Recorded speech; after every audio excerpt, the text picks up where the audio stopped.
Welcome to a night of total terror.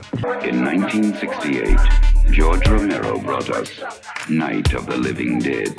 It became the classic horror film of its time. We must not be lulled by the concept that these are our family members or our friends.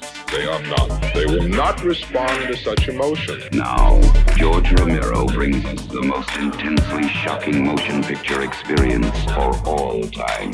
It gets up and kills. The people it kills get up and kill. When there is no more room in hell, the dead will walk the earth. First came the night, then came the dawn.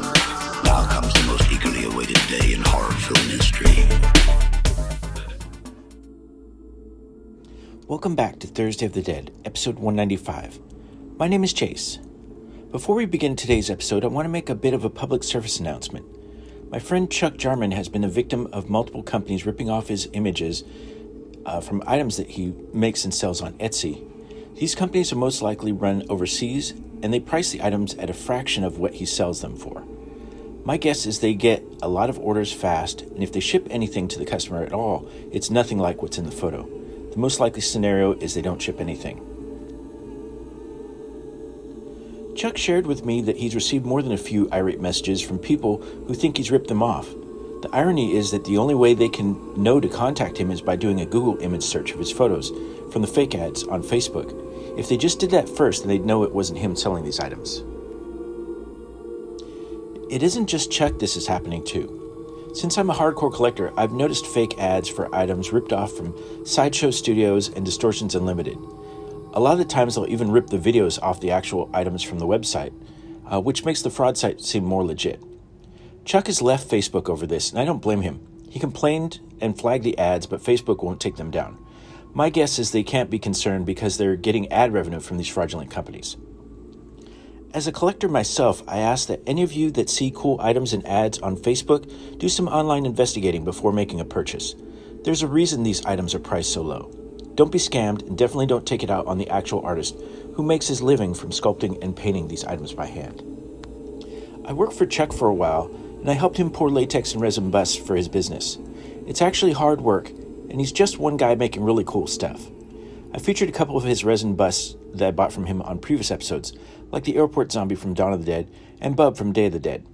They're both excellent quality displays. His work isn't cheap, but it's great for the serious collector.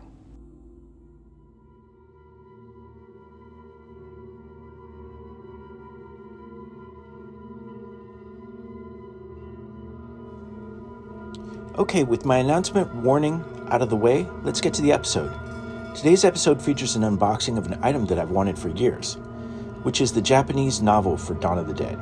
I believe that there's another version out there, so I'm on the hunt for that one next. The other version I've seen was on Norman England's old Dawn of the Dead site called The Zombie Farm, which is where I learned a lot about the different Dawn of the Dead memorabilia that's available from all around the world. The reason I haven't bought the Japanese novel so far is because of the price. I've never found it for anything close to a reasonable price, and now that I'm not doing the monthly Thursday of the Dead screenings, I have some extra money in my pocket each month, and this month I decided to go for it.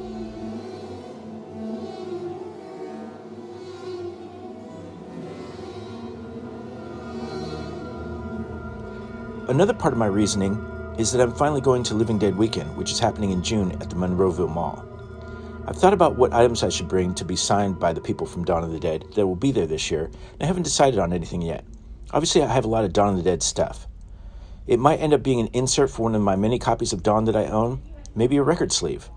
See, for me, it's a tough decision to make, as I own so many Dawn of the Dead items.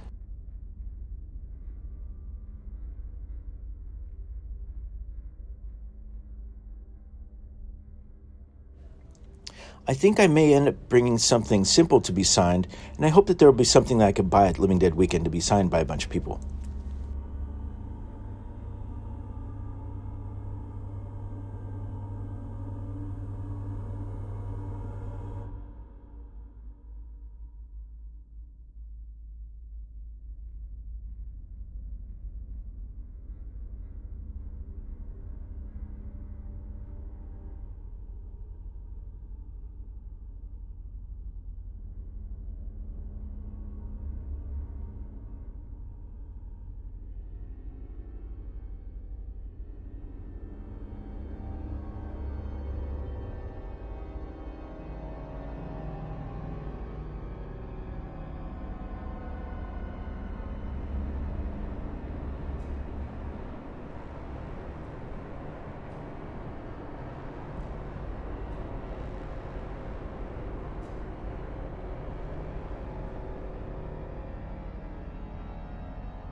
In addition to this Dawn of the Dead novel unboxing, I decided to gather up my other copies of the novelization for Dawn of the Dead to show off in this video. I'm still looking for other copies as I own the German version, a couple cool UK versions, and the original US versions. Thanks again for watching. Look forward to meeting some of you in person at the first time at the show, which is coming up next week. Should be pretty easy to recognize me because of my cane and my beard.